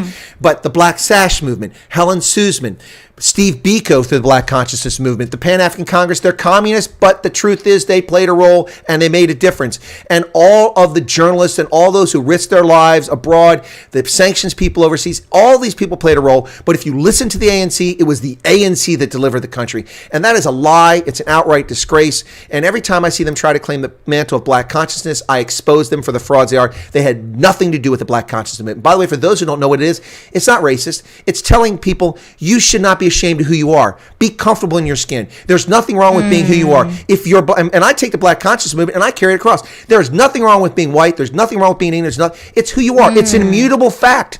Unless you bleach your skin, you can't change that, Michael Jackson. So you must be who you are. You must be who you are. And there's nothing wrong with it. No one should be ashamed of who they are. And anyone that tells you to be ashamed of who you are because your appearance or your ethnic origin is a slime ball and deserves not a moment of your attention or your trust. But Chris, you do forget that the Black consciousness movement, it does to a degree tell you as a Black person. Remember, when I do have his book in my collection, Steve Biko. When I read that, I understand that it was his way of trying to make Blacks feel superior. Because remember the whole thing of white supremacy, right? So it was his way to make us feel good about ourselves. Not that some felt that they felt beneath the white person, for that matter. But then the Black consciousness movement, it teaches you to a degree to really do hate a white guy. To be fair, to think yourself to be above the other. So you're repeating what the other is doing. Yeah. Just that you should do it. You're doing a mirror image of what's going on there. Of course. To be fair, you were factually correct. The sentiment I'm talking about is that people shouldn't be ashamed of who they are. They should. I get it. That's what I'm getting at. So yeah, but you are factually correct, and I stand corrected by the way I express that. So thank you for that. But yeah, no, but no one should ever, and we see that now with this idiotic critical race theory. You know, children coming home crying, "Mommy, why am I racist? Why am I?" What are you talking about? 6-year-old little girl. Well, she's white. She was told she was a racist. Who does that? Who does that other than a bigot and a racist? That's just sick. You know, growing up, I never even noticed that my friend was Black. We were just neighbors, you know. When I was a little kid, I lived in a housing project in Maryland, and my neighbor was Goody. Again, somebody should smack his parents for naming him Goody. That was actually his name. But Goody and I used to go out in the back steps, and our apartment in the housing project was below ground level except for windows, you know, just above the living room and such. And so you could see like a narrow window up there. You could see it, and you saw ground level. His was on the other side of the building. We're right next to each other in the ground level, and it opened up onto the ground, just to give you an idea, because it's like a little slight hill on the one side of the building. So we would go out back, and we took a tennis ball, and we didn't have any baseball gloves, but we'd bounce it, we'd catch it like we had baseball gloves, and have fun. One day, his older brother, who was a teenager, came around, and I was, 7, I think, at the time, and started hassling both of us, and pushing us and his teenage friends and harassing us, talking trouble. And his brother threw me to the ground. I was a skinny little kid, and pinned my shoulders to the ground, and then pulled a switchblade out and opened it against my throat and ran it across my throat like this, and said they're going to kill my honky ass because I was white. Now, what did I learn about that? That Black people are evil racists? No, that guy's a jerk. That's what I learned. Exactly. That's the life lesson I took from that. Oh, and I was also terrified, I should mention. You know, Chris, there's this kids who believe that even when you go to, the most elite schools in South Africa, children now, they are saying very clear that, you know what, Black kids, I hate white people. White people, they don't know the struggles that we go through. Oh, please. I'm sitting there thinking, what struggles, dear? There are no parents who are struggling who can take you to a 30,000 rand school per month. Are you kidding me? You don't have no struggle. You are the most privileged child. Just that now you have a problem with another child who is as privileged as you are. Just that her privilege or his privilege, it makes you sick. Wow. Yeah. You all are the same. The cognitive dissonance is mind-boggling. You know, I get why it's done. I know why people do it for political gain, but mentally, it's wrong. It is really destroying the kids, eh? Well, not just that. What I'm getting is that I'm going to something very specific. It's not that, but that is wrong. But I get why it's done for political gain, but as a human being, I don't get class envy. I never envied my classmates in high school. I had nothing in high school. I mean, I played sports, and in the traditional thing in American sports is when you play on a varsity team, you make the team, you get a jacket with a varsity letter on it. That's if you've seen that before, and you put your pins for awards for different sports. Yes, I never had that. Yeah, I never had money for a varsity jacket. I never got one. I lettered, so I have the letters. I rewarded to me. I have them. They're in a box here, but I never had a varsity jacket. Look, I'm not bumhurt over that, but also, when I played tennis, this is a true story too. When I played tennis, I didn't have a racket, so we bought a racket at a discount store for $3.99. Now that doesn't sound like much money today. It still wasn't much money in 1980 or 81, whatever it was, and I didn't have shorts. When you play tennis, you have to wear certain shorts. They gave us polos because the school gave you polos with the school logo on it. You have to wear a uniform to play the sport. So we wore white polos with orange lettering and orange and black lettering because that was our school colors for Panthers. And I didn't have shorts, but they wouldn't let me play unless I wore tennis shorts. And my high school coach gave me a pair of shorts, which were like 3 sizes too big. I had to pin them on because I was so skinny. And that's how I played tennis. I was at a competition one time and I hit the ball and that racket snapped right in the middle. It was such poor quality. I had a racket after because someone gave me a racket. So I don't get class envy. I didn't envy the people, my classmates on the team who had cars because they were 16 years old. Their parents gave them cars because they had money. They owned the local pharmacy, chemist. I'll use the South African terms, chemist. They owned, whoops, I lost her again. I lost Nolu. She's gone. Anyway, yeah, so Nolu dropped off there, folks. I think she's got load shedding, so I'll give her a minute to come back. Hopefully she'll pop back up. If she doesn't, then we'll wrap it up there, but I think I may have lost her. So my point of that story, folks, is that I never had class envy. I don't envy what other people have. If someone's got a Maserati, my feelings aren't hurt. If someone's got a house that's 3 times the size of mine, I don't hurt. My thing is like, well, how do I make sure I can get that for myself and for my folks? Yep. Roy Pio, you're back, man. We haven't seen you in ages. We're worried about you and Roy Hayes. No one's seen Roy Hayes in a while. Roy, it's good to see you again. Roy Hayes is missing in action, or he's very quiet. We haven't seen him, so let me see if she's there. All right, cool. Hang on a second.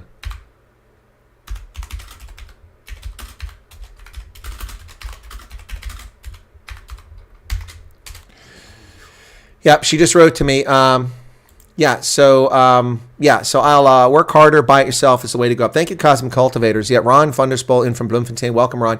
Okay, folks, so can you hit that like button? We're stuck on Ronaldo's favorite number, 69. That really doesn't do it for me. So if you could fix that. Anyway, so Nolu says, thanks. It was... Thank you so much. We should do it again. Yeah, we will do it again, Nolu. Absolutely. But thanks, folks, for tuning in. Be sure to smash. There we go. We're past 69.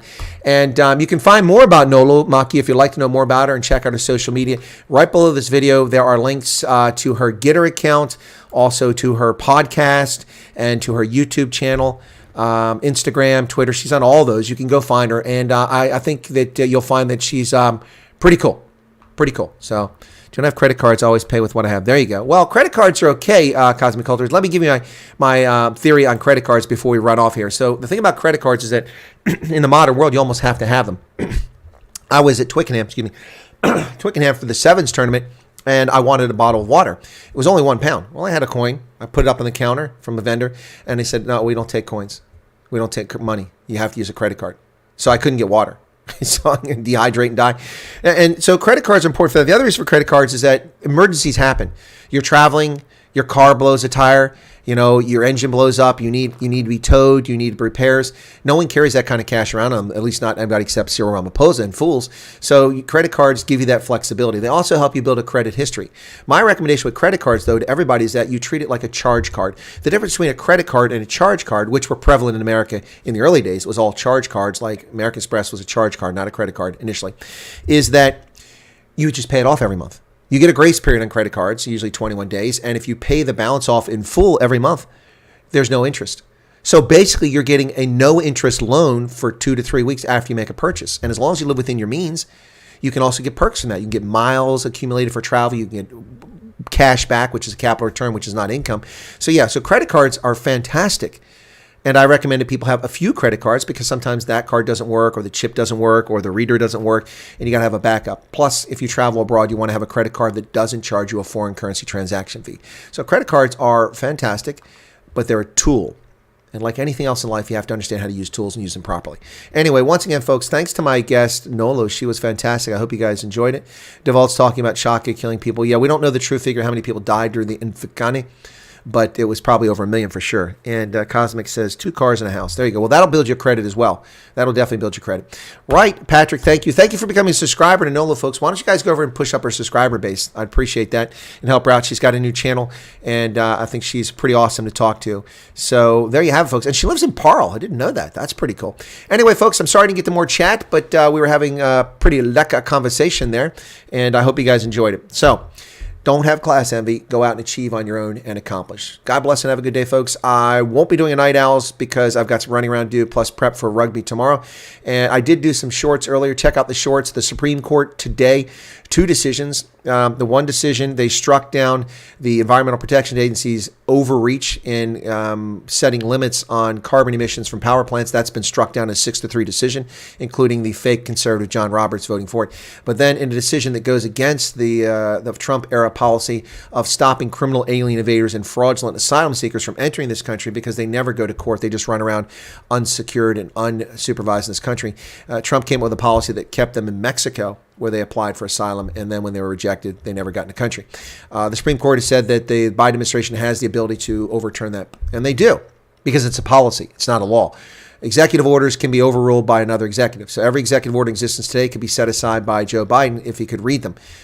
So that's the reality. So a victory for reason and the rule of law in the power plant case with the electricity and the EPA, and not a loss so much as a clarification on what chief executives can do in the case on overturning Trump's policy, not law. Thanks a lot, everybody. Catch you later. Watch my shorts and the ones I'm wearing, the YouTube video shorts, and give us a like. And thank you all so much. And we'll catch you later. Have a lovely day and take care of yourselves. The temperature is starting to soar here. It's 86 degrees Fahrenheit, and ultraviolet radiation is very strong here on the East Coast today. So it's run some errands and maybe a nap after this. Catch you guys later. God bless.